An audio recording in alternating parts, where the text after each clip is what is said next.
flat to me. They were not sharp in any phase of the game. Career day for Peyton Hillis. 2nd and 6. Give it to him again. Wow. Running room of the ends. Peyton Hillis is loose. Sprint to the end zone. Touchdown. Welcome back, Cleveland, with Moving the Chains with Peyton Hillis and Keith Migra. And I want to welcome all the listeners that are listening on Big Play tonight. Yeah. Hey, Keith, want to get right into it, man. This is something we want to talk about all week. This is big news, man. Man, Myles Garrett's contract. Tell me a little bit. What do you think about it, man? What do you think about the contract? I mean, pretty hefty contract. Do you think he's worth it? Well, I mean, all right, so here's the deal. We've talked about this before with, like, Mahomes, right, where we're like, you know, is he worth it? Is he worth it? I'm a Browns fan, been a Browns fan my whole life. It's got to be worth it, right? We're super happy to have look, Myles Garrett is a player for us that we want him to retire, you know, in a Browns uniform.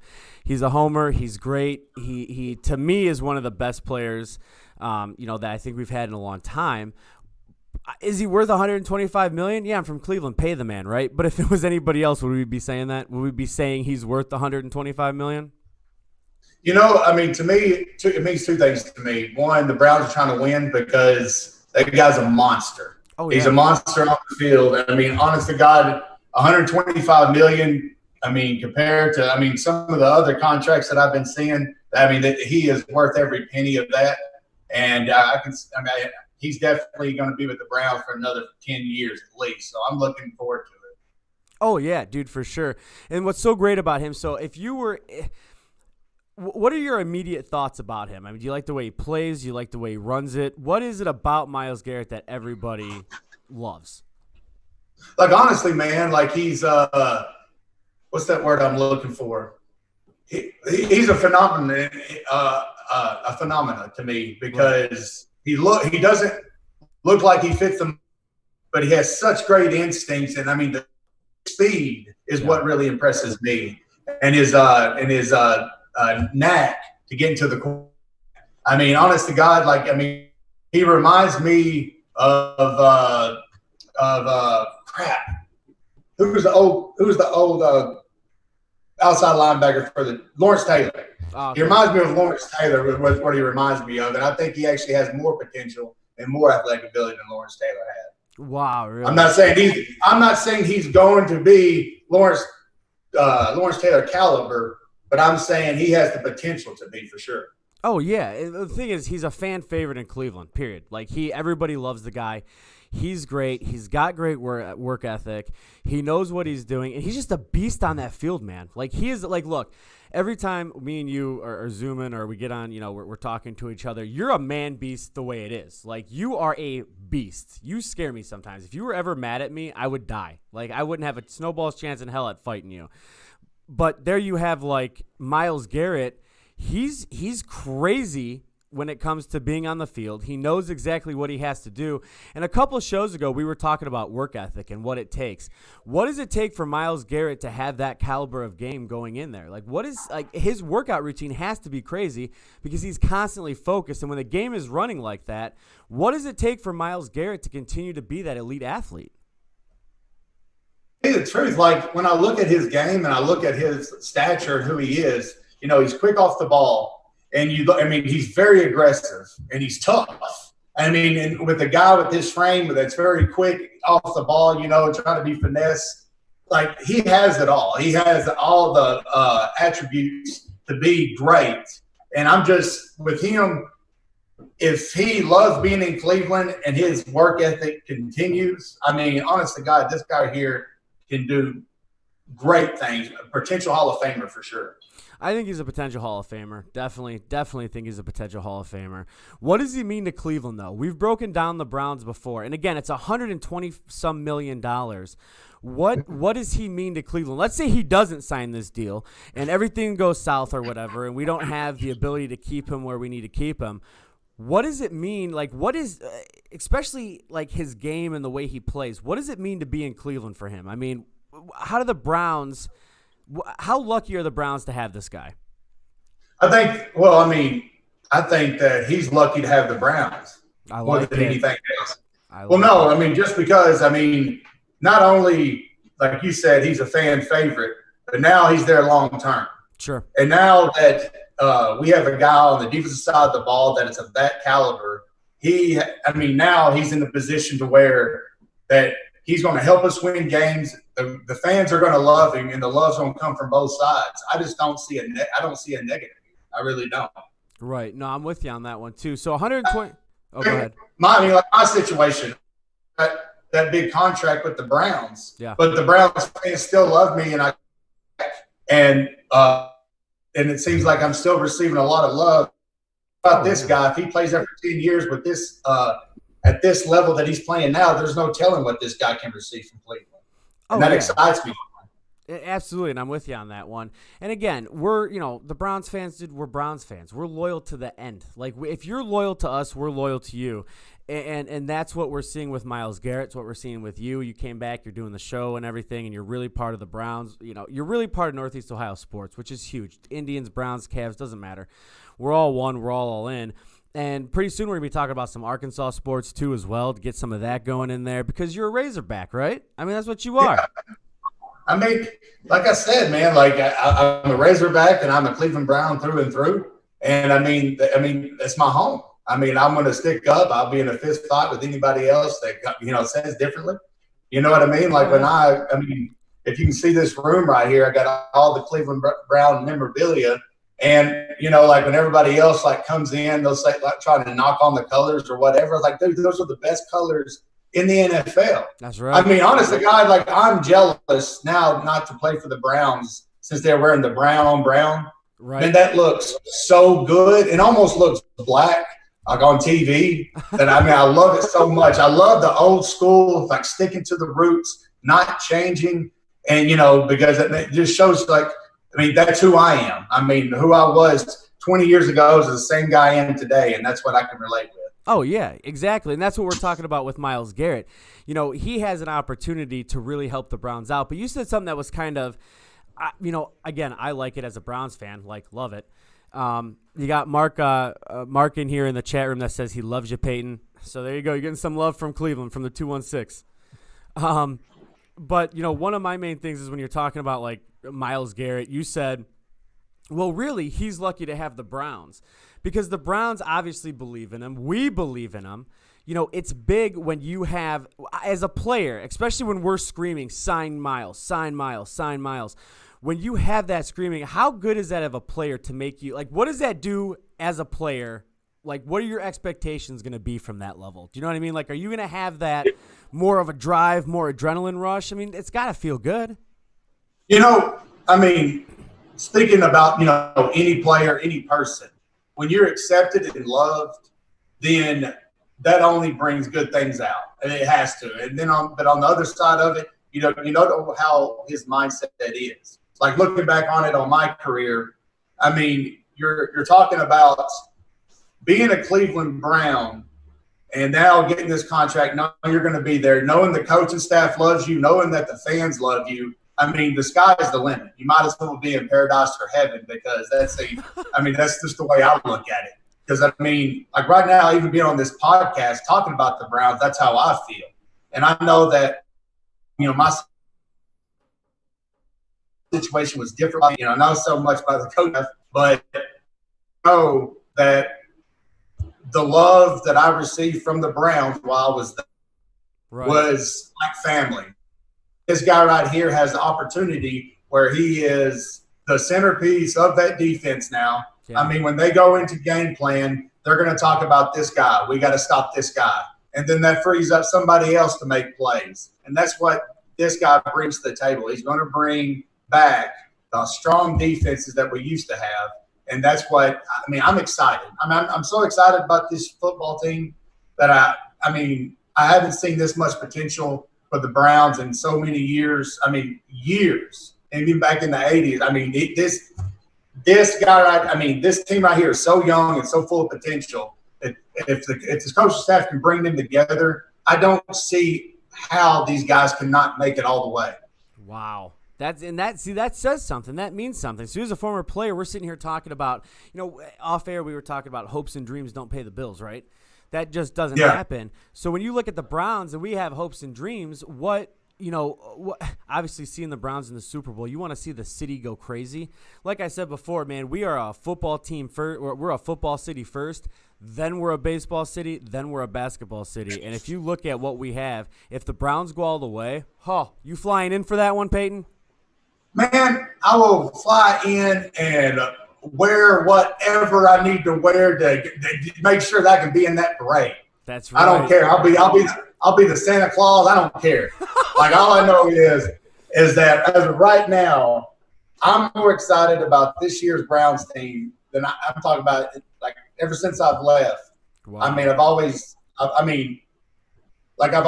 thought to myself, like, yeah, there they go again. They're not making the right decisions. I see good decisions being made. Yeah. I mean, the only, negative thing right now in my mind that could happen, and, because I'm not inside the head, but if these guys can come together and these attitudes and characters can come together and play as a unit, I mean, we got a phenomenal football team. We really, really do.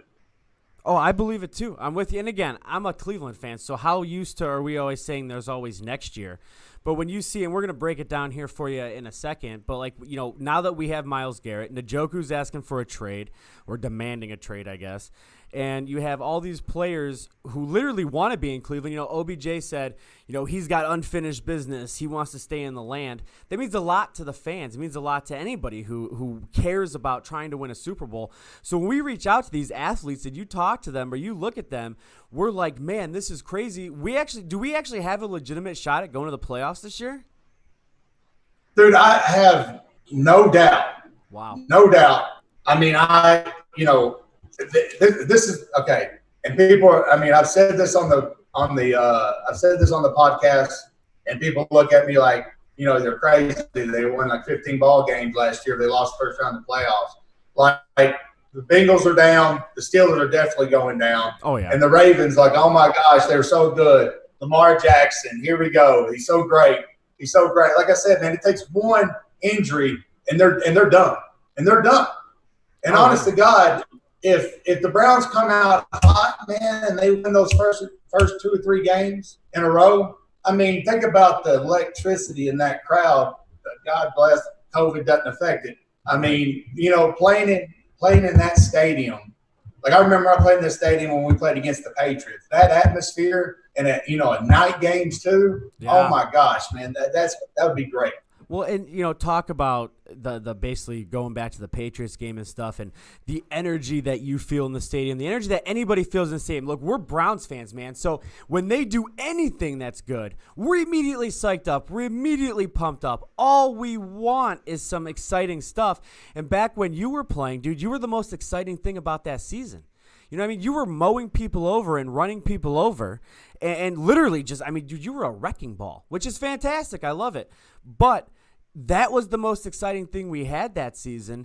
And now you look at that, when you played, when you were, when you graced the cover, and now you look at what's going on now. We just want something like that. We want the excitement back. We want the energy going. We want people pumped up, screaming, just everything. And I think Myles Garrett's a playmaker. He's exciting to watch. Is that fair to say? Dude, you got so many. Nick Chubbs. Yeah. My gosh, he's a great running back. Yeah. Honest to God, like, he's a better running back than I am. Wow. You got Baker. You got Baker Mayfield, another playmaker. You got Odell Beckham Jr. You got all types of playmakers on this football team that at any given moment can take it the distance. There's so much to be excited about. And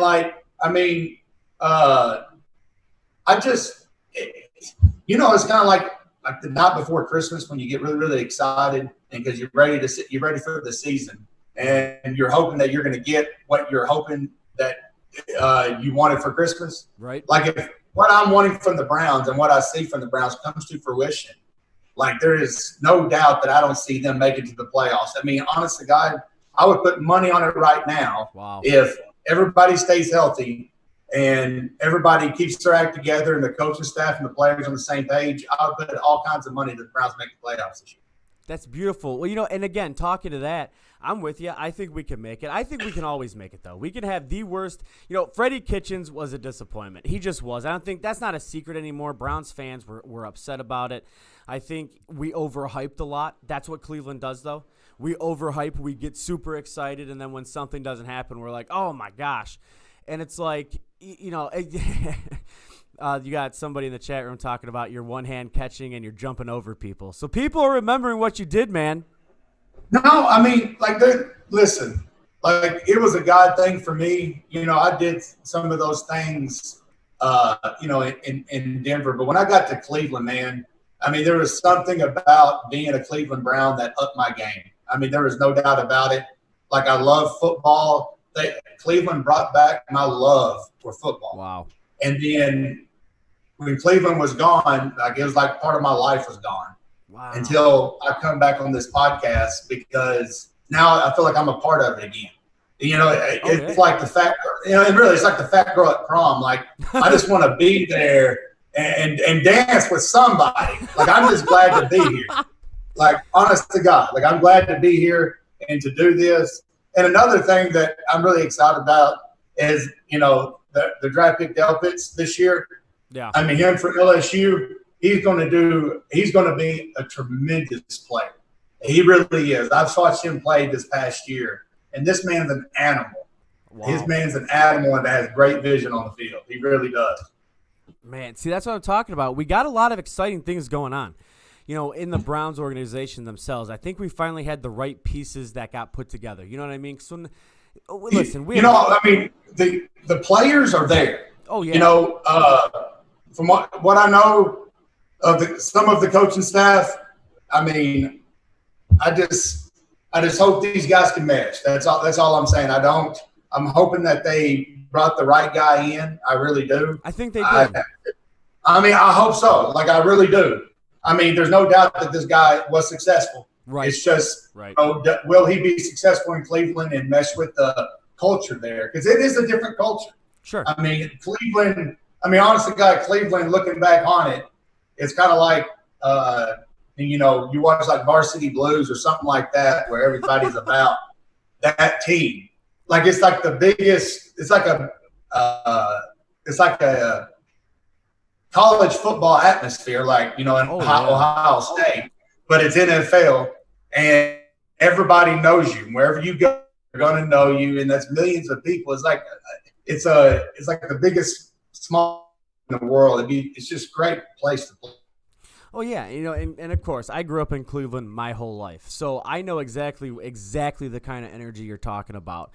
And when you hear when you hear our star athletes say stuff like, Garrett said that he's ready to live up to the fact that he's now the highest paid defender in NFL history. When you hear them say things like that, that pumps you up. You know what I mean? He's like, oh, I'm ready. You guys paid me. I'm ready to go out there. I'm the highest paid, defender in NFL history. Now I'm ready to go out there. Now I'm ready to make some plays. Now I'm ready to mow people over and do what I have to do. How exciting is that? Is that a good sign when you have somebody out there talking like that? Well, rest assured this. There's one thing that everybody wants, and it's respect. Right. And in the NFL, what shows a player respect, I'm sorry to say, is money. Sure. I'm sorry. I mean, honest to God, you paid me this money. That means that you believe in me, and I'm this type of player. So I want to return it tenfold. And that's the way that I looked at it. It's just like anything else. It's not a favor or nothing else. This is, hey, this is what we think about you. This is how good we think you are. So go out and prove us right. That gives him all the motivation in the world, and I hope that everything he says, comes to fruition. Oh, I think it will too. I think just being a fan of what's going on, living right now, living in Cleveland, watching our sports. The Indians weren't bad. They're not a bad team. The Browns, with what they have, are not a bad team, and we've actually broke it down on past podcasts. Baker Mayfield is not a bad quarterback. So if he's not, if we had Baker is a great quarterback. See, he is a really, really good quarterback. Now, people can question his attitude. Sure. I don't know. People can question his attitude or his decision-making on the field at times. But I think a lot of that was offensive line issues. But, at the same time, I mean, the guy has the Brett Favre mentality to make plays and get the ball downfield if he has the opportunity. I mean, when's the last time that the Browns had a quarterback that can do that? It's been years. It has been. It's been years. It's been really years since y'all had it that I've felt comfortable with the guy that said, you know what, I have faith and confidence in him that he can win ball games. Oh, yeah. I mean, he threw that 4-minute offense or that 2-minute offense. I have no doubt in my mind that guy can win football games. Oh, yeah. No doubt. Well, without a doubt. And again, he had a bad year, but I don't blame Mayfield necessarily for the bad year he had. I don't know. I'm in that group going, and I'm not the kind of person that wants to put blame on a bunch of other stuff, but I'm at that level going, was it really Baker's fault or was it really Kitchen's fault? Whose fault really was what you know what I mean? Because he wasn't making plays, mainly because the dude was having, what did he use, a Denny's menu for his plays or something like that? I mean, like, what is happening? I think, one, it was the coach for sure. The second was so many injuries on the offensive line last year. Right. And then Odell Beckham being hurt all year. Yeah. And then you got to also look at this right here. I mean, the good thing about, being a quarterback is like being a pitcher. Sure. The whole game rests with you and how, how people portray like how the game goes, rests with the pitcher or the quarterback. Right. But I can speak from experience, like as a running back, I can only be as good as a running back as the offensive line in front of me. Sure. So like those years that I would have, 60 yards a game on like 20 carries, people's like, well, he's losing his stuff. I was like, well, heck, I was getting hit 3 yards in the backfield. But that's not what people see. They just look at stats. Right. You know what I mean? When you look at when people are looking at Baker Mayfield, they're looking at his stats and not the potential or what is lacking in front of him for him to be a better quarterback. Yeah, no, I can agree with that too. So I think we're all in agreement, at least up a little bit. How you like that? Technical difficulties right off the rip. Can you hear me now? Oh, I think he froze. Actually, we'll be able to take this opportunity to go to a quick. Oh, look at that. We got a sponsor. We'll be right back.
Welcome back, Cleveland. Moving the Chains with Peyton, Hillis, and Keith Migra.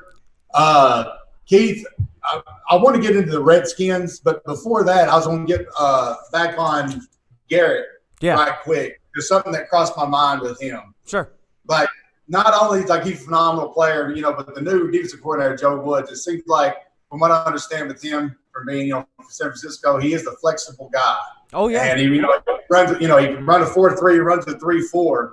Now, I do know this by playing in the NFL. When you run a 4-3 and you use Garrett that way, this guy, for him to have, 10 or 11 sacks last year, then get suspended for the last six games or whatever it was. Right. If they actually did run a 3-4 and him running outside backer with his athletic ability, that dude could have 20 sacks this year. Holy easy. Smokes. Dude, you think he's that athletic? But, dude, no, you don't understand. Like, well, not that she's that athletic, but that's the reason why people run the 3-4 is for your outside backers to get more sacks, to create more penetration. And that guy has potential to do that. And I know, when you're defensive end, it's a lot harder. You get double teamed.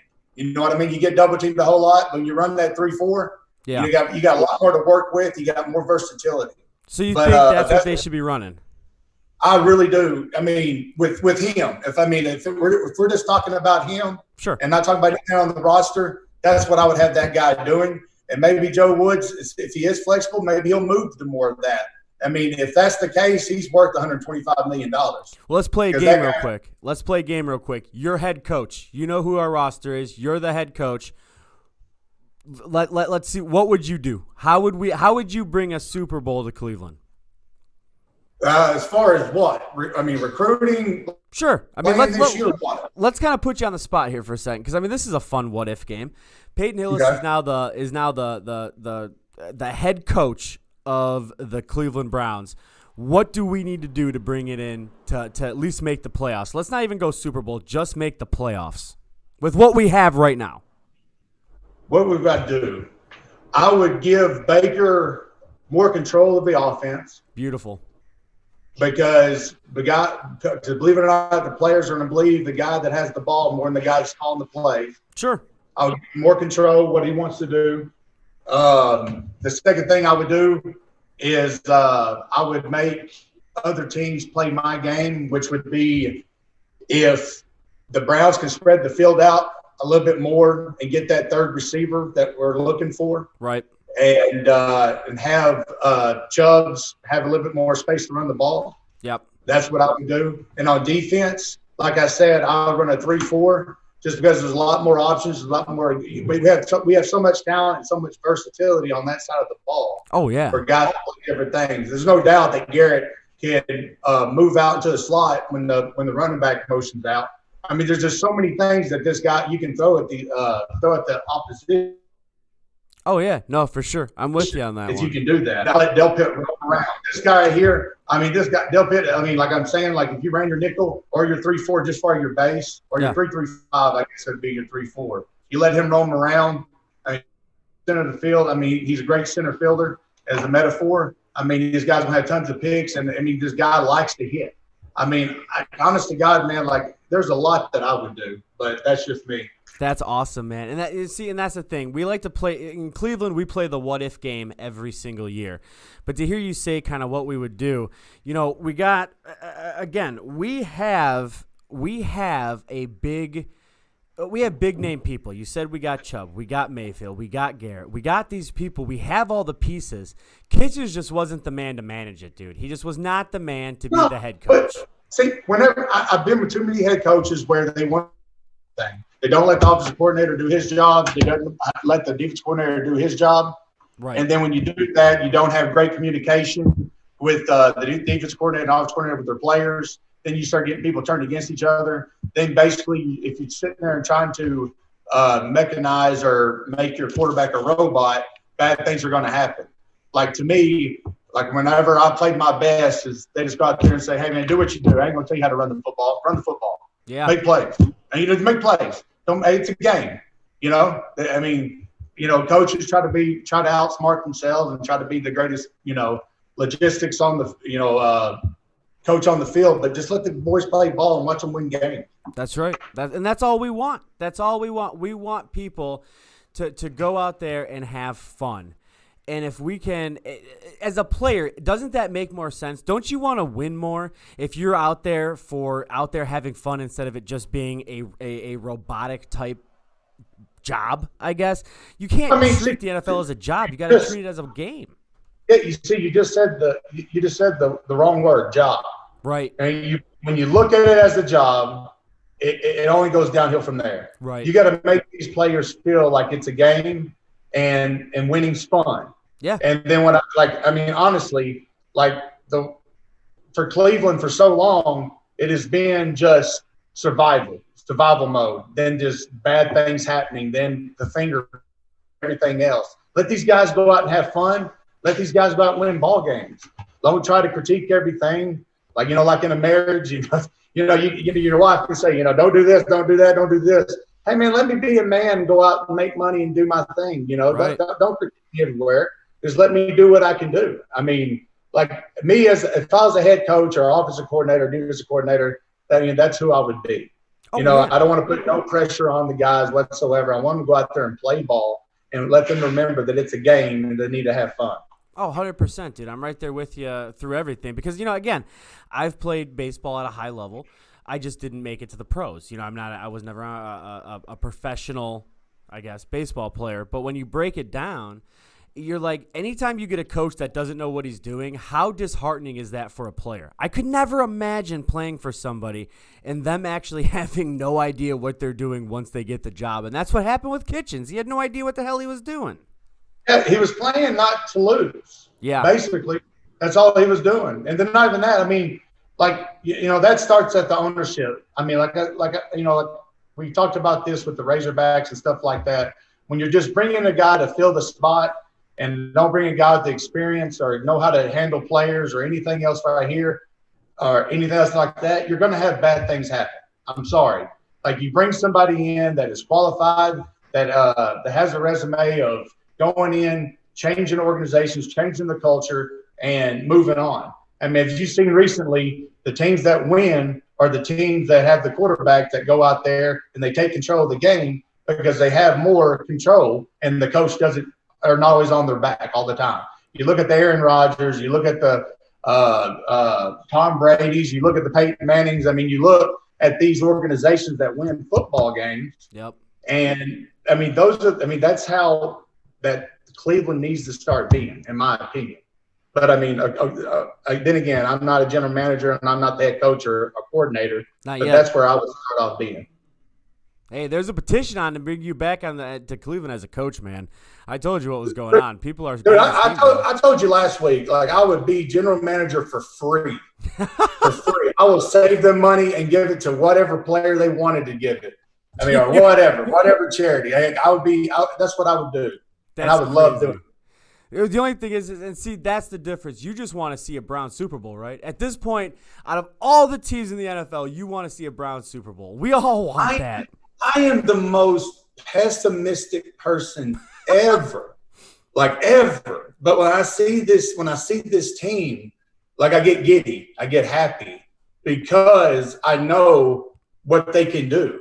And then I'm just thinking, it's kind of like watching your kid ride his bicycle for the first time. I'm kind of like, God dang, I hope these guys do, or the coaching staff do what I hope that they're going to do. I mean, I hope they don't fall down and mess this one up because they got the right people, that's just the way I look at it. But, crap, I don't know. You're getting me all emotional on this. Let's move on to the Redskins name change. First, before I get into my spiel, because I've really looked into this, because, I really feel like it's messing with tradition here. Sure. And messing with American tradition. Sure. But what's your thoughts on the Redskins name change? I've heard the Warriors, I think, and I've heard a couple other names. What's your idea on it? You want to know my honest-to-God opinion? Yeah. I'm tired of everybody being offended by everything. I do another podcast, and I was just talking to them about this. Look, if I understand that some things are offensive to some people. I do. I get that. But at the same time, you're taking these teams out of context. You're taking these teams' names. They're not the Redskins because they want to be racist about it. They're the Redskins because they're Warriors. You know what I mean? Again, that goes, I guess, back to the whole Warriors name change. I just don't understand it. I don't get the PC culture. I don't get the cancel culture. And that's not me being a Republican or Democrat. That's just me being somebody that's going, what is happening? Why are we bowing down to this? You know what I mean? All I'm saying is, and I'm going to get into this, all I'm saying is know your history or you're doomed to repeat it. Sure. Like my ordeal is with the Redskins, and these are facts. So I'm not, you can look them up yourself. If nobody believes me, let's just talk about the facts. Sure. Because I remember back a few years ago, President Obama came out and said that the Redskins name was offensive. Sure. 90%, this is a fact, 90% of Native Americans says it's not offensive, and they love the name. Right. It's kind of like what happened with the Florida Seminoles back years ago, and then they stopped because the Seminoles said they loved it. Native American high schools, because of this, Native American high schools out in Oklahoma and other places are afraid that they're going to lose their name to Redskins too because of this. Right. And they are Native Americans. And then Native Americans are the ones that came up with the word Redskins. Right. That's where the word originated, was from Native Americans. And the word Oklahoma, I didn't know if you didn't know this, the word Oklahoma in Choctaw means the red people, the Redskins. Wow. is what that name means. Well, we're gonna have to. And then yes, and here's the top off. This was really funny. The Redskins, after I think it was 1917, when was it? I forgot the year, and I'll get back to that, so don't quote me on that. But the Redskins was named after Lone Star Dietz, an American Sioux. So it paid tribute to the Sioux. Yes. Yeah. So they named it after a Sioux, a Native American, and he took it as, oh my gosh, this is an honor. Right. And now they're trying to change culture and society of this. I mean, I'm just afraid, where the buck stops. Right. Now they're going to go to the Cowboys because they fought they're going to go to the Dallas Cowboys, want to change their name because they fought the Indians. They're going to go to the Eagles because it represents America. They're going to go everywhere and start doing this now because of, I guess political correctness. But I promise you this right now, it will not happen to the Cleveland Indians because I'll be down there, straight down there. I guarantee you it ain't going to happen. I'll be down there. And I think a lot of people still want the Indians' name. I remember when they took Wahoo off. You couldn't have Chief Wahoo on it anymore. But a lot of people are saying that it didn't pay tribute. But it does. I still have the game. I still have the Wahoo games. Do you not remember the Wahoo games with the marbles? Yep. I got like 1,000 of them. That's what me and my family play like every summer and every Christmas when we go down. Those like our favorite games. Like, honest to God, it's just ignorant. Like, America is the most unracist country. Well, it's only getting racist by the day. And we're killing tradition. And to the Native American people, this is going to do a disservice to them because this is not a derogatory name or term. This is something that emboldens them and gives them honor and respect. Right. But I really do hope, by the grace of God, that something happens and it doesn't come to pass. I think in the culture war we're in, or whatever you want to call it, or political war we're in, we're sitting here as people who aren't racist going, well, no, it's tradition. And then people are looking at us going, oh, well, you're a bunch of racists. But that's not what it is. We just look, I know why the Redskins are named the Redskins. You just gave a history lesson on why the Redskins are named the Redskins. I know exactly why the Indians are named the Indians. And it's all to pay homage. It's all to pay respect. It's an honor to have this. And they're twisting the words, and they're making it go, oh, well, no, it's racist. It's racist. But the majority of the people are going, why? What? Why? That doesn't make any sense. And there's a lot of people going, it's Chief Wahoo. It's going to be the Indians till the day these I still call it Jacobs Field. I'm sorry. That's what I grew up in. So you're telling me that the people who grew up following the Indians after generation, whatever, are you telling me they're suddenly going to be okay with calling them something else? That doesn't make any sense. And then if they're racist, why are they fans of the Indians. That's if they don't right. like Indians, they wouldn't be a fan of it. That's right. I mean, like I was the guy like I almost want to like turn the tables. Like I told you last week. I don't know if we said it on the air or not, but if they're going to change these names, and let's call them the Washington Rednecks, and I'll be or the Cleveland Hillbillies, Mountaineers. I mean, whatever. I mean, then they'll say, no, now you're naming them after white people. Like, I don't know. I don't get it. Like, it doesn't make no sense. I tell you right now, if you call them the Washington Rednecks, there'll probably be some great tailgate parties there, though. I probably want to be there. How true is that? How true is that? I mean, I don't know if you've ever been to NASCAR, but good gosh, I mean, maybe they do need to change it to Rednecks. I don't know. It'd be better for the sport. Yeah, dude, tailgates would be going crazy. Right?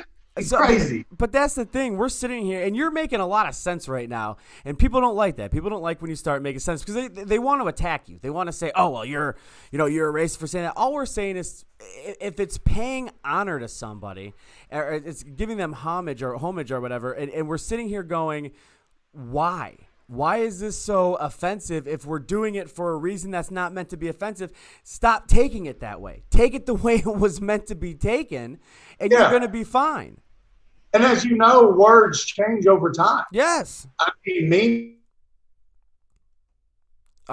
English language has changed over 500 years in different meanings. Take me into context here. But I mean, gay meant happy at one time. Yeah. And now it's an offensive term. Sure. You know what I mean? Yeah. So I mean, it just depends. I mean, it depends on what area you live in, and then laws are a matter of dates. I mean, today a law can mean something, and 20 years ago or 20 years from now, it's going to mean totally something else. But that's why we have the Constitution. Yeah. So absolutely. you can stick to this document. And so I'm not trying to make it political or nothing. Sure. But let people live free and, get out of my business and I'll stay out of yours. I mean, that's just the way that I look at it. I don't want to tell you how to live. Don't tell me how to live, and let's live in harmony. That's amen. How hard is that? Unity, right? You want real unity. Come together in unity then. Stand as humans. The same way that I was telling you about how the Browns need to play football. Right. You're the player. You play. I coach. And let's do this. Right. Don't tell me how to coach, and I ain't going to tell you how to play football. I mean, it's simple to me. And, honestly, that everything has gotten so daggone complicated that, you don't even want to turn on your TV anymore because you just know you're going to see something else stupid that comes across the screen. Well, we don't want people to turn on their TVs. We want people to turn on Moving the Chains with Peyton Hillis and Keith Migra, right? Well, I'll tell you right now, we're speaking more truth than what you'll get on ESPN or anything else right now. That's right. That's a fact. That's a fact. And actually, before we go any further, you can follow us on Twitter at Keith Migra1 or follow on Twitter at the Peyton Hillis.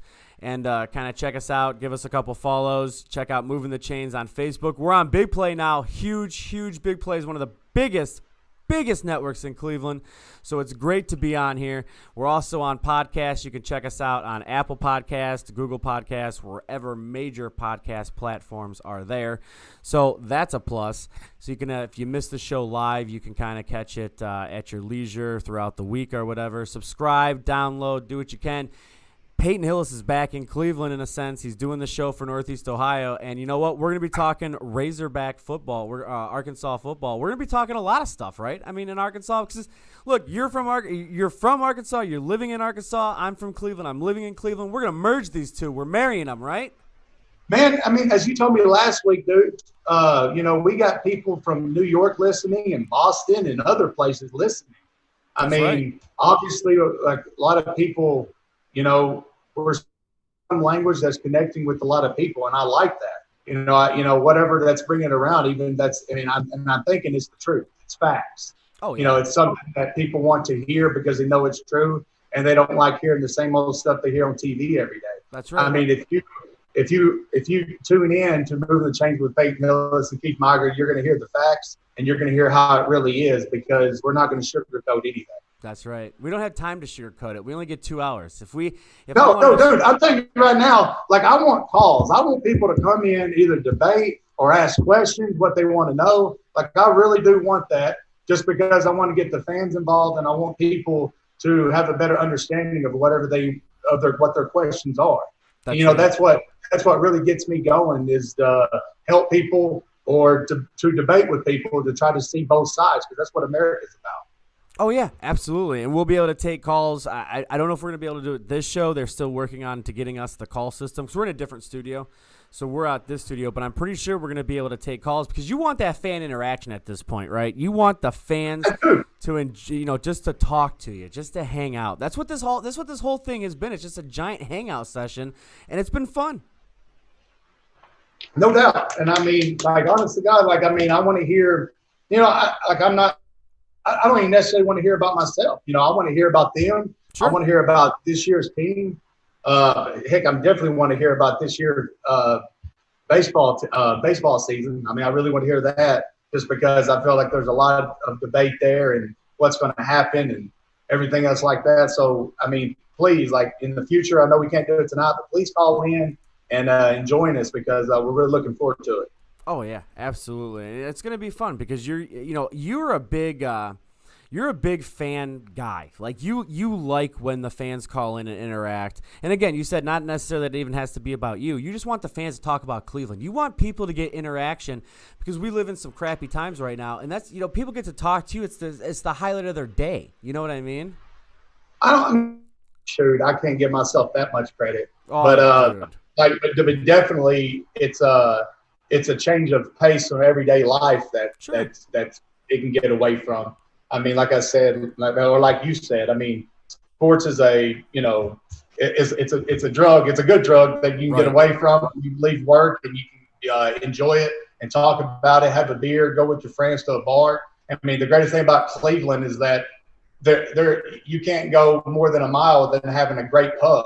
I mean, my gosh, I mean, think about, when I was there and even though we weren't winning, after every game, I'll go to a pub and just have a good time because there's just great people. Yep. And I mean, honestly, it's just I want this so bad. Like, if any knowledge I do have or any opinion I do have can help the team win in any way and help the fans better understand, that's my goal. That's my goal for me.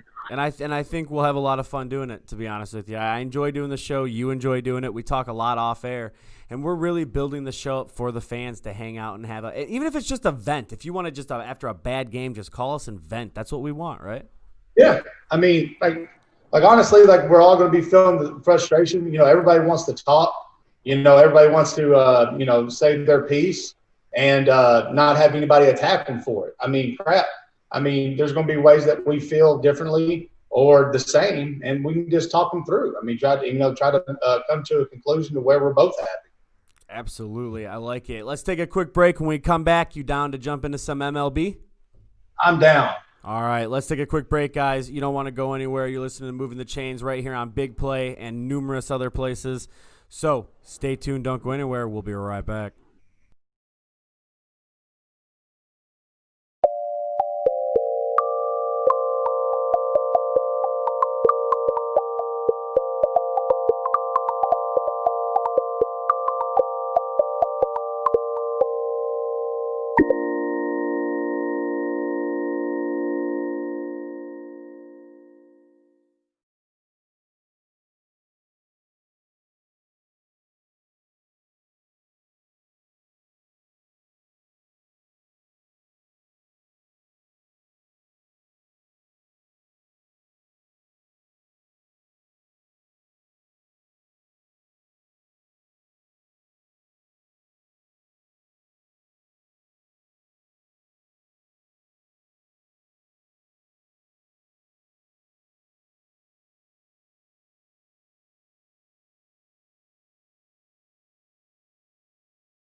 Welcome back, Cleveland. Moving the Chains with Peyton, Hillis, and Keith Migra. But right now, Keith, let's get into a little Indians baseball. I like it. Okay. You know, the season's still looking really awkward to me, man. I still don't know how to feel. How do you feel? It hurts, doesn't it? It hurts me. So here's what we're looking at. We know there's going to be 60 games, hopefully. We're pretty sure there's going to be 60 games. Again, we've talked about it a bunch of times on the podcast before. The Indians have to come out hot. They have to come out strong. It's not baseball used to be a game of it was a marathon. Now it's a full sprint. At 60 games, last week's show, when we did the show on Tuesdays, last week's show was the anniversary of the All-Star game being here. In Cleveland. And it's like, wow, can you believe that this summer has already, with everything going on and the mess that's going on, can you believe that we would already be at the halfway mark of baseball if we had a full season already? The season hasn't even started yet. We're just now hitting spring training camps. You know, this whole year in general has made me lose track of time because sports are not being played. Yeah. Like, even the College World Series, you know what I mean? Like, about that too, you know what I mean? And it didn't happen. College baseball didn't happen. And I mean, like it's really depressing. I mean, I guess I can say this. It's depressing and it's disheartening, but I mean, I really think on a positive note, when that first game is played, everything's going to turn around. Everything's going to be. Well, it's going to be great. You're going to have that distraction that you want. You're going to have, you're going to have the ability to watch sports. You're going to have the ability to, we'll have stuff to break down now. So when we have the MLB segment, we're going to be breaking down everything that's happening from the pitching to the batting and everything. And that's what we're looking for. That's what we want. That's what people are longing for. And right now it's all speculative. Right now we're trying to figure out getting ready for the season. I don't have spring training games to go off of how Clevenger's doing or how Mercado's doing or these players are doing because they're having these interleague squad games. That's just it. Like everything right now is like a day-to-day basis type of thing. And so you got to think about it, without having training camp and stuff like that moving into this season, you got to think about being rushed in and people getting injuries because of it. You know what I mean? I mean, what these players are doing on their actually going to get in shape and, take care of themselves. That's a scary thing to think about. Oh, and I mean, and knowing not what to expect and what you have right now. I mean, just because, the way I look at it right now, Lindor to me is gone. Yeah. And I think he'll be gone at the end of August, which is a terrible thing for the Indians. I don't see, them try to hang on to him until 2021. I just don't see that in the cards right now. Well, and that's disheartening because now you're losing one of your best players, probably the best shortstop in the game. Oh yeah. And now you're moving into a 60-game season. And I mean, I worry. Like I said, I worry because I see all these things and they haven't happened yet, and I'm only speculating. But like I said before, though, that first game, maybe everything will change and I have a better outlook. And you know what? Here's my problem with it. Looking at how Tito coaches and how we've watched Tito coach for years now, we know that he has a specific type of game plan in mind every week, every game, doesn't matter. And now going into the All-Star break, which would now be the All-Star break, the Indians would be now starting to get hot. They would now, you know what I mean? You would be panicking, of course, at the beginning of the season, going, "Oh my God, we're not doing good. We're not doing good." But then then J Ram starts warming up, and Santana's going on fire, and then Lindor's everybody's good. The problem is can the Indians heat up fast enough to make this season to make the 60-game season worth it? Can we, can J Ram stay healthy? Can we get people to stay healthy? What's going to happen? It's unprecedented. Like, we talked about this before. It's unprecedented. I mean, every team's in the same situation. You're playing 60 games during this time of the year. You're going to start getting in the cold months here pretty soon. And, I mean, it's going to be a different atmosphere in general. I mean, we're not going to know. I mean, and we're speculating on stuff that there's no way of knowing. And honestly, it's going to come down to, like you said, it's going to come down to Tito and the coaching and if we can come out hot. And then at that point, I think we'll better have a better grasp on, how the Indians are going to do. Right. Exactly. And talking about we're going to have a better grasp on what they're going to do. We know we have pitching. I have total faith in Clevenger. I have total faith in Bieber. I have total faith in Cookie. I guess the problem is I'm just scared about that sprint mentality that we have to have now. And not to mention that there's not going to be fans in the stadiums. And I'm really worried. Listen, when you're in Progressive Field, when you're sitting there and the rally starts to come and you hear the drum beating, you're dun dun dun, you're getting excited, you're getting amped up. Those players feel that same thing. I'm just worried that we're not going to have that same energy that we used to have when the stadium is packed, or as packed as we make it, because, let's be honest, sometimes we don't pack the stadium like we should. But when we're, that same energy when people are screaming and the fireworks are going off and the home run sirens are happening, I don't know, man. I just think the impact that's going to have is going to play bigger than probably people think, even probably some of the players think at first. You know what I mean? Well, no, I got the kryptonite, dude. I got the kryptonite. I like it. On this show, we should get it. We should get a shirt. Indians' lives matter. That's right. They have to let us into the stadium so we can pro the baseball game of the opposite team. And so that's it. Build the stand. Indians' lives matter. Think about it, dude. Hey, Indians' lives matter. They're not going to argue with that. That's right. Right? That's true. It's true. Everybody can wear a shirt. Indians' lives matter. They'll let us right in the door.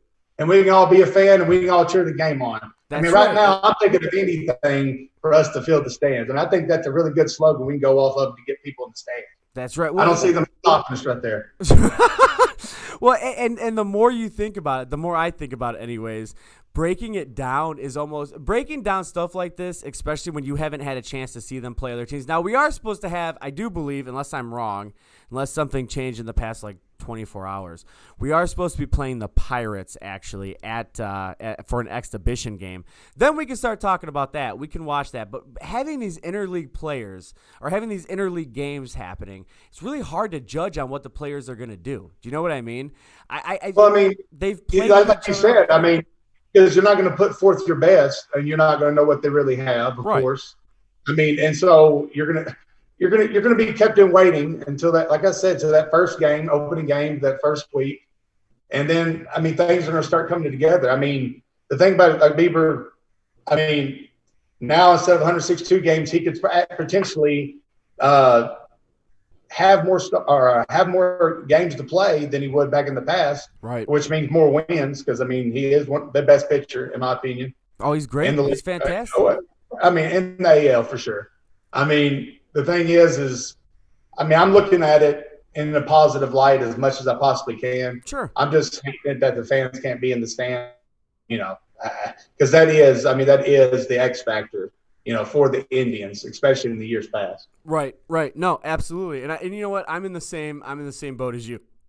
I want to be as optimistic as humanly possible walking into this season, because if we can do that, if we can be optimistic, then there's going to be, there's going to be some hope, because are we going to win the World Series? Are we going to make it to the playoffs? We're in a weak division. We just got to get past the Twins, right? We're in a weak division. Golly, man. Like I said, it's kind of like what we're talking about the Browns. We're talking about young talent, and we have talent to win, and I think they're in a weak division, and hopefully nothing happens. But with baseball, this is so much different now because this is something that's never happened before. Right. And so, even in a weak division, like I said, like you said, usually the Indians start getting hot after the All-Star break. Well, now that all changes. So, now what happens with those other teams? When do they get hot? Right. When is it going to start affecting the Indians? There's so many factors, and there's no way to put a finger on it. We just got to sit back and watch and see what happens. Oh, yeah, no, for sure. And here's an interesting thing. So I've been a fan of a salary cap for years. I've always believed that. I've always believed that we needed a salary cap in baseball. But Alex Rodriguez, obviously, him and J-Lo are in the process of bidding to own the Mets, the New York Mets.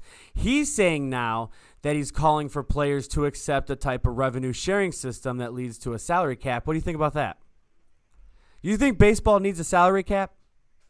I definitely think that Major League Baseball needs a salary cap. I don't like the way that he phrased that. It's kind of sounded like socialism to me. I like the it. way that he kind of phrased it. Sure. But yes, you're talking about the Rays, you're talking about dadgummit, you're talking about the Indians, you're talking about the Athletics, you're talking about teams like this that don't have the salary. I mean, don't have the money to pay the players. Sure. And now, if that all gets even, think about where the Indians could be then. Oh yeah. And then I think it's blasphemy for A-Rod to freaking buy the Mets. I mean, that's almost. I cannot believe that Yankee fans would be irate about that. I would be. I can't believe it either. I literally. Dude, that's like me buying the Steelers. Oh, yo, it hated me forever, ever. Oh, that's awful. That's what an awful feeling that. I'll still burn their gear. I don't matter. Like that's right. That's right. We need another flamethrower. Yeah, I mean,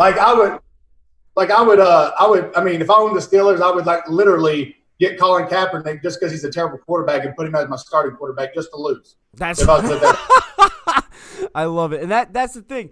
We're sitting here, the Indians is a small market team, and I believe the Dolans probably, more than likely, have the money to pay. They just don't want to do it. The Dolans are cheap SOBs, man. They really are. I have no love for the Dolans. I think there's a lot of people in Cleveland that they might like them, whatever. They might have a little bit of love for him, but I think the majority of the people in Cleveland have no love for the Dolans. And if we had a salary cap, at least then you would be able to keep players in an Indians uniform because they wouldn't be so fast to chase that money to get that ring. You know what I mean? We'd be able to start building again. Don't get me wrong. Like, not only do you need a salary cap, but it does not need to be guaranteed contracts. Right. I mean, number one. Number two, I hate it, like in NFL, that the coaches' contracts are guaranteed, but not the players. Right. Who's taking all the risks? The players, not the sure. coaches. You know what I mean? It's ridiculous. I mean, one thing needs to change with baseball in general, or I guess two, is a salary cap, and not all of it's guaranteed. Sure. Because then that changes the whole ball game. I mean, that puts the Indians now in playoff contention every year. I mean, they could be the new Yankees at that point. Because you got to think about, well, look at the players they're getting with the money they have now. Now right. Think about if everybody's on the same play. Like, I don't understand. This has not been addressed and this has not been changed in all the years of baseball. I just don't understand that. Oh, yeah. No, I'm with you. We have, especially here, so it's basically the same thing we talk about, dude. Like how we became friends and how we kind of started the podcast together is a lot different than than owning a team or starting a team. As we're building something, we're building this up, we're building the podcast up. It's different because you need money to actually fully build a team, right? I mean, you need millions upon millions of dollars.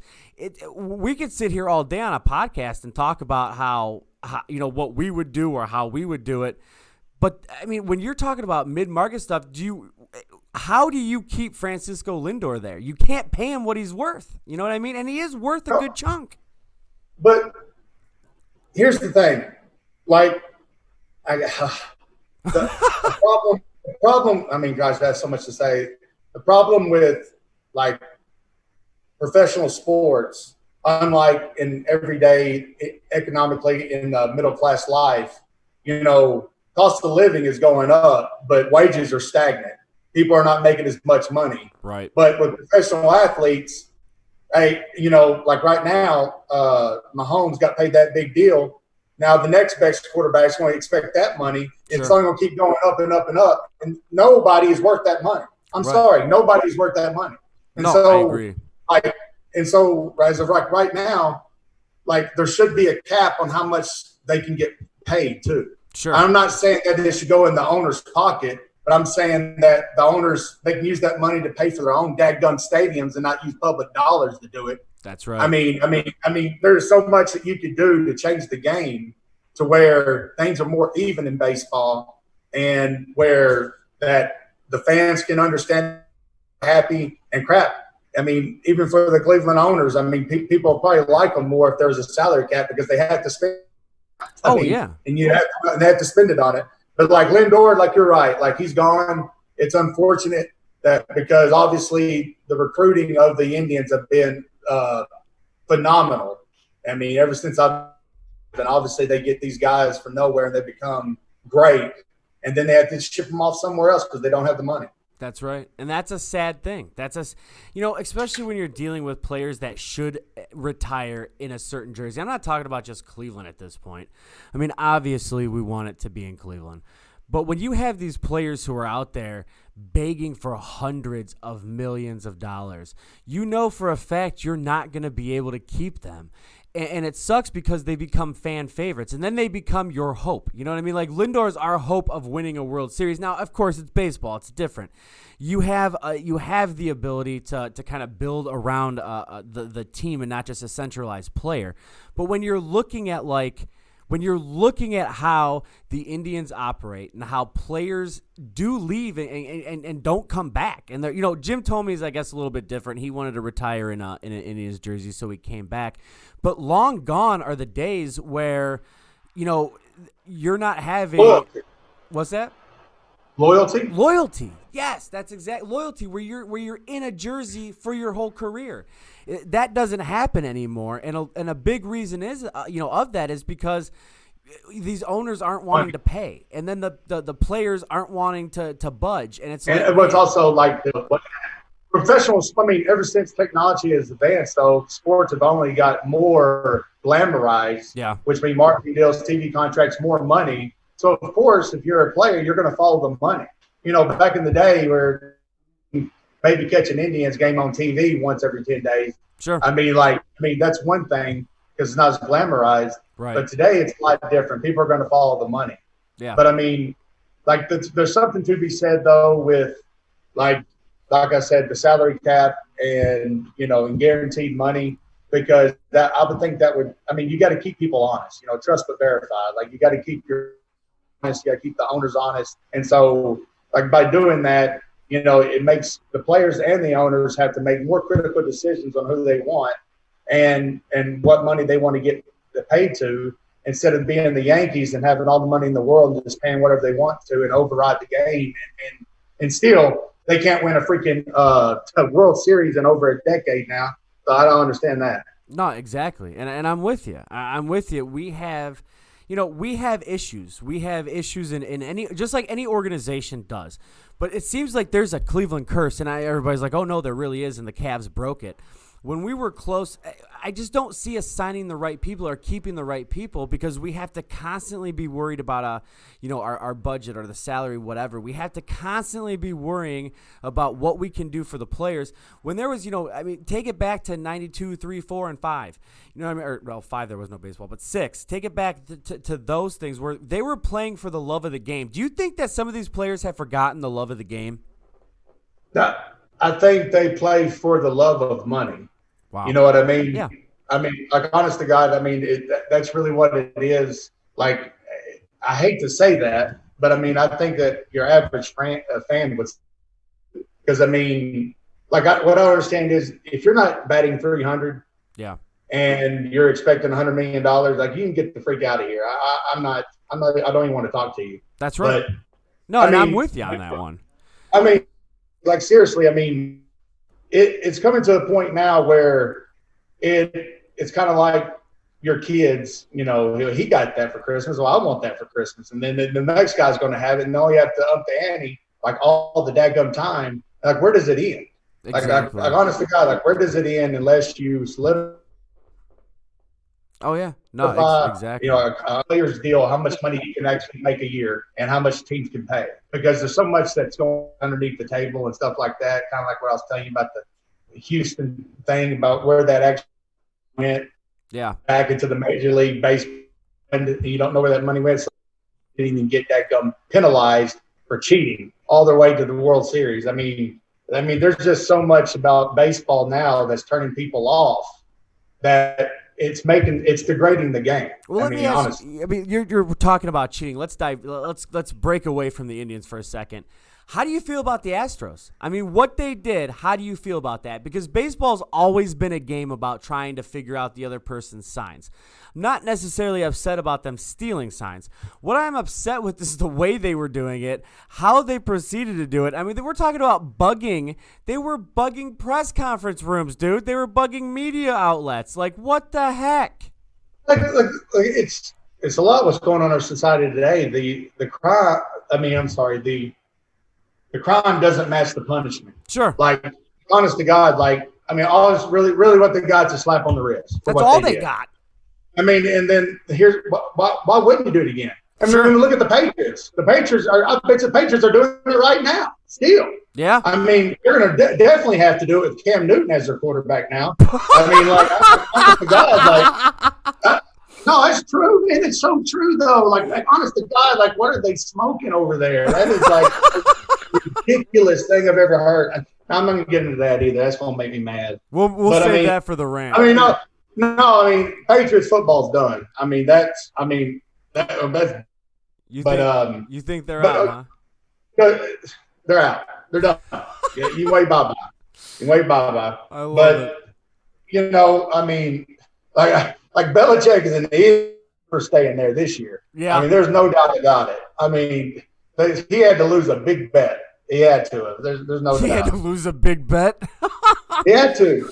Like, That's I mean, awesome. Like, my deal is, if you sit there and said, okay, well, y'all are suspended for a whole season. You're not going to play any games. Yeah. Like, I bet you that would shut people up real fast. Well, I mean, back in the Old West, you stole a horse, you got hung. Right. Yeah, no, exactly right. I know people stealing horses. I mean, yeah. I'm going to think twice about stealing a car if I'm going to get the electric chair. Like, That's I mean, right. honestly, you have to make the crime worse than what's going to happen. I mean, this is stupid. Well, and that's the thing. They did. I mean, and then you have the commissioner of baseball. Don't even get me started on the commissioner of baseball. I hate this guy. I do not like Manfred. I hate him. I think he's an idiot. I think he has nothing. He's done nothing good for baseball whatsoever. It almost makes you miss blood. That the more money you have to work with, the dumber you are. I don't care what profession, what league. I just, I recently said that here earlier when we were talking about the Razorbacks on that one thing and about the ownership and what they're doing, and I was just talking about the staff in general. Sure. But I mean, like when you're spending all this money to get people that are not helping your cause or not helping the league, like what are you doing? Like you would think the people that are paying your bills, I mean, as a private business owner, I know, like, the consumer's always right. The fans should always be right. The fans should come first. And that is not any professional sport in 30 years. I mean, really, it hasn't. Right. No, I agree with you. And then that's what I'm saying. When the commissioner of baseball stands up and says, well, we're not going to really penalize them because we're not going to take away the World Series win because it's just a hunk of metal. I wanted to reach through the TV and have you punch him because it just – I mean – And give up your job. Yeah. What are you doing then? Exactly. Go work at a trophy store or something else if it's not that. Yeah. Go be a garbage man. Like, Right. I mean, that is just stupid. I mean, what's the whole point of playing baseball then if it's not for that chunk of metal? Exactly. Yeah. No, it's 100%. 100%. They held that up like, don't worry about it. It's just a hunk of metal. And I'm like, why do these players play then? Why are you paying them $400 million? Why is Trout the highest paid Come on, baseball Keith. player? It's for participation trophies, okay? Leave them alone. Everybody. I don't do participation trophies. I want them to host that World Series, and I want to have a parade in Cleveland, damn it. Everybody needs to have the worst player of the game trophy, okay? Dadgummit. I like it. Let's take a quick break. When we'll come back, we'll jump into some other things and have some fun. We'll be right back, guys. We're on Big Play. Don't go anywhere.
Welcome back, Cleveland, with Moving the Chains with Peyton Hillis and Keith Migra. Keith, introduce a guest right now that we have. All right, so we got Tommy V with us. He's a comedian, does a lot of stand-up. I mean, when he can stand up, I guess. He does a lot. He does a lot of stand up and stuff out here. We go way back from when the production company and we were doing some stuff for you when you were going on tour, and you do a lot with the Honor Flight USO for the military. You do a lot with the military, actually, in the USO tour that you do, or the Honor Flight that you do. So it's kind of cool to have you on. The only problem, as Peyton so graciously pointed out to off air, is you are a Packers fan. So that's horrible. I grew up in Wisconsin. What the heck am I? What do you think? I'm going to be, like a Bengals fan or something? Nope, just an alcoholic. Yeah. Actually, I now live about 20 miles from Lambeau Field. Really? Yep. Sorry to hear that. Hey. So I just wanted you to come on, and so you were actually, real quick, Peyton, you were talking about the name changes and stuff like that, with the Indians and the Redskins and stuff. What did you say off air? Oh, yeah, they'd have a heck of a time in our state because we got some great Indian names for cities. Manitowoc, Oconomowoc, Waukesha, just a whole bunch of them. And I'm sitting there going, oh, what are you going to come rename our whole state now or what? Milwaukee is an actual Indian name? So, yeah, I'm like, what the heck? It's kind of scary. Absolutely, it is. It is. We're going down a very, very bad road, if you know what I mean, when it comes to it. I think Peyton hit it so perfectly earlier. Where does the buck stop? I mean, honestly, the way that my boys talking over there, maybe they should, change the names. They'll change their accents a little bit over there. Going to talk about the Indians, don't you know, over there. Yeah. Yeah. Hey, you know what? What's that? Say it again. The Detroit could be the Yoopers, way up there north in Yooperland. Oh, yeah, I understood about 2 words of that. But yes, no. You've never been to the UP, Michigan, huh? I have been to Michigan. That's the only word I understood, but yes, I have been. This might be the funniest thing that's ever happened on this show. I'll tell you right now, like the more giddy he gets, man, he sounds like he's from Canada. He's gonna start talking French Canadian all the time. No. We don't do any type of foreign language. I got kicked out of foreign language classes several times. What are you talking about? You're talking it right now to me. I don't even pick up every third word. It's getting ridiculous. Oh man, this is good stuff. That's why the Packers are so good, because the other team can't understand their audibles. That's probably what's going on up there. Yeah, you know about that, don't you? There. Oh yeah, and all the colas and all the quotes and all everything like that. Yeah. This turned up into a stand-up show. And Peyton, we need to talk to you about getting you open mic. No, I'm being serious. Like you said, he was a stand-up comedian. Tell me a joke. I want to hear something. Man! Oh my God! All right, this is one I usually end my shows with. And now I was in the military for 24 years. I had a great time. In the military, they have synonyms. And for those of you who didn't graduate English class, synonyms are different words that mean the same thing. Okay. In the Army, we had choppers. Okay. In the Air Force, they had helicopters. In the Navy, they called them helos. You want to know what Marines called them? No. He's trying to. Oh, only a Packers fan would think that. Hey, do that again for me. Ooh, ooh. Hey, you went undercover, didn't you? Like, you go all over daggum Eastern Europe, and heck, they think you're a part of them the way you talk. That's awesome. All right, so we only got a little bit of time. We got about 5 minutes left. What do you want to run into before we start talking to our Canadian friend again? Oh, no, I was going to just reach out and talk about Dak Prescott. He got the franchise tag. And I'm thinking that really just happened because, the Mahomes deal. Right. I think Gary was just like, yeah, we got to wait this out and see what we can do later on. Sure. To me, I think that shows that I don't think Dak's going to be in a Cowboys jersey very much longer, in my opinion. You don't But think? even though they can, but they're going to, they have a 2-year franchise tag. And even next year, I mean, he's going to be looking for that money and not get it. And if they franchise tag him again, he's gone. Wow. Ain't no doubt about it. I mean, to me. What do you think about Prescott? I mean, at a level of playing, what do you think about him? I don't think that he's a great quarterback at all. I mean, he's not a Patrick Mahomes. I mean, let's just be honest. He's not an Aaron Rodgers by no means. Aaron Rodgers. Yeah, I wanted him. But, he plays on a good team.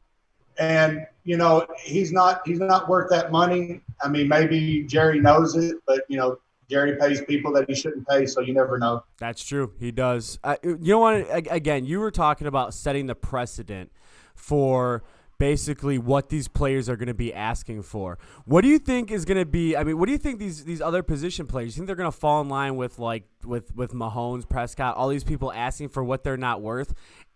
And what happens when they get injured? I mean, isn't that a big serious, especially in the NFL? Isn't that a serious issue when it comes to contracts?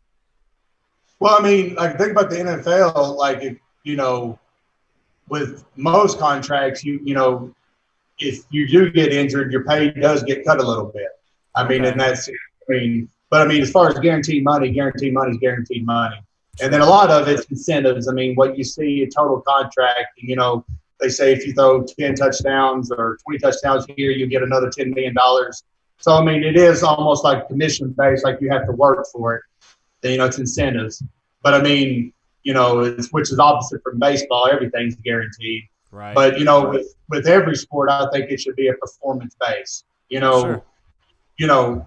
Like what I was telling when I was with Cleveland, I had 70% of the offense one year, but, I didn't get 70% of the salary cap, which would have been nice. You know what I mean? I think it should go back to play something like that. No, and I agree with that. Incentives. So I've never ever have in my life have I seen how an NFL contract is actually broke down.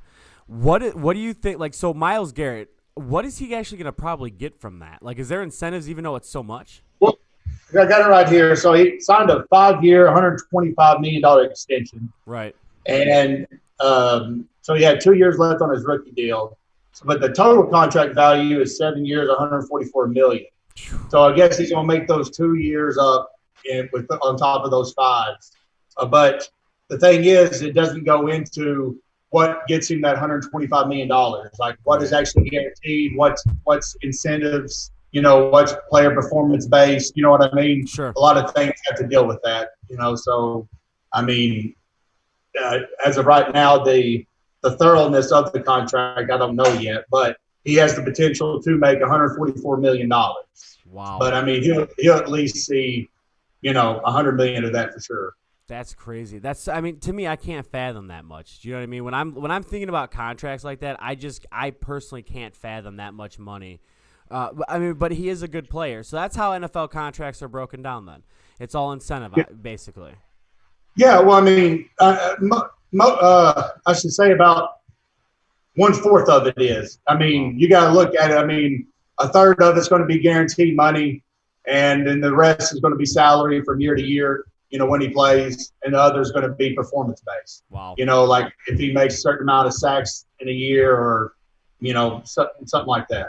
Wow. And that, I guess to me that makes sense. If you're going to do it player-based, performance-based, I can totally understand that. Baseball's not like that. It's just guaranteed. Here you go. Here's money to play. You know what I mean? And to me, that blows my mind. Baseball is crazy to me. I mean, you can sign one deal and be set forever and not do anything. Right. Yeah, no, it's crazy. And Scott Newman of the Veterans Know Sports podcast just popped in your chat room and said that it's $100 million, that he's probably going to get $100 million guaranteed. Oh, good. Well, then, if he has $100 million guaranteed, I mean, that kind of hurts me a little bit because then you're not giving the player a lot more incentive to go out there and play for his money. You know what I mean? If only $44 million's there for salary and performance-based, that means that, one good thing is that the team's sitting there thinking, we plan on having this guy for a long time, so let's give him this money, which, that shows faith in that what faith they have in him. Sure. Makes sense. I mean, makes a lot of sense.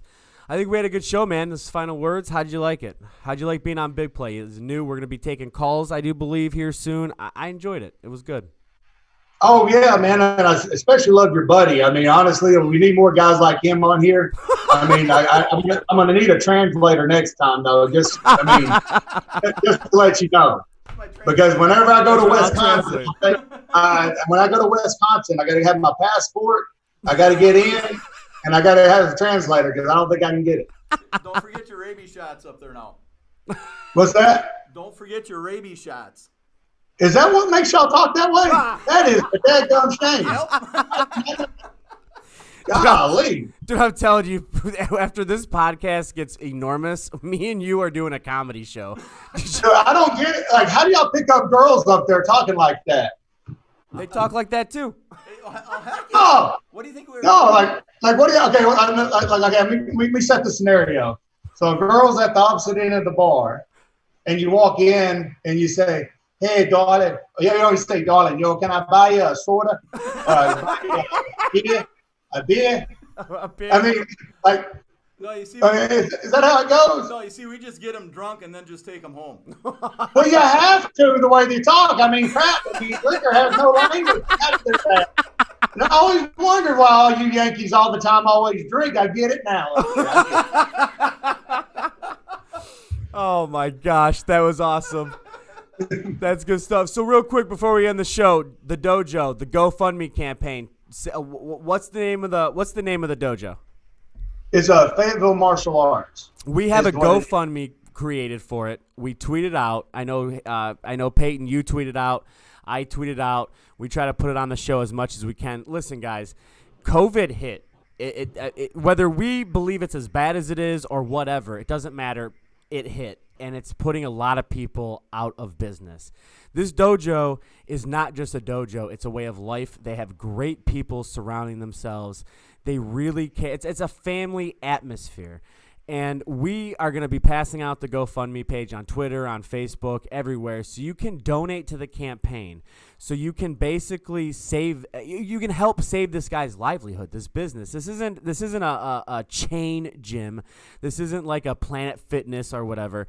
This is somebody who put blood, sweat, and tears to go out there and help people hit their goals, become who they are, and really grow in whatever, whether it be MMA or weight loss or whatever. We don't want families to lose business. That's not what we want. And when Peyton came to me with it and said, "Hey, man, this is a close friend of mine. We need to go out there and try to help him save his company. We need to get people out there to donate." Check out the GoFundMe campaign when we tweet. Even if you can only give $5, $1, whatever, every little bit helps right now. This goes back to the whole thing about standing in unity. If we can stand together and help a company out there, help your neighbor, love thy neighbor. If you can help them keep their livelihood, why would you not do it? $1 or $10, whatever. Don't get your coffee tomorrow. Just send them something so they don't totally lose everything. And it's a close friend of Peyton, and I think we both have the same goal of wanting to see that company stay, correct? That is correct. I mean, it's $4,500 that they need to survive the year as far as the rent and everything else, because, they have a small space and they are not letting, like you said, people so far apart. So he has to schedule kids, throughout all times of the day, only have 4 or 5 kids at a time. And then a lot of people are dropping out because they do believe in COVID or they can't get in. And so he's got to, survive this storm, and he could really use the help. And I know that would be very appreciative. Absolutely. Absolutely. So Peyton, we will get those tweeted out. You'll tweet them out. I'll tweet it out. We'll share it on Facebook. Again, just even if it's $1, $2, $3, whatever. And if you can't donate, then just pass it around and share it, because the story's touching. What they stand for is great. Who they are is amazing. And again, if we can stand together as a community to help anybody, we ought to. As far as we can without material injury to ourselves. We should be able to help as many people as we can. So, and especially when it comes down to this. So, what are we going to be on here back? What, next Thursday? Next Thursday, same time. Yep. 6:30 Eastern Standard Time. It's been fun. It's been awesome. Thank you, Big Play, for bringing us on here. Cleveland, we're going to be moving the chains is getting big every day. It's getting bigger and bigger every day, and I think we're having a lot of fun doing it. So, and we bring in Canadians. So, I mean, that's a new thing too. So, yeah. Hey, unity, baby, unity. I don't care. Hey, just because we can't understand each other doesn't mean we can't love each other. That's just how I think. That's right. We'll see you guys later. Thanks, Peyton. Everybody have a good night.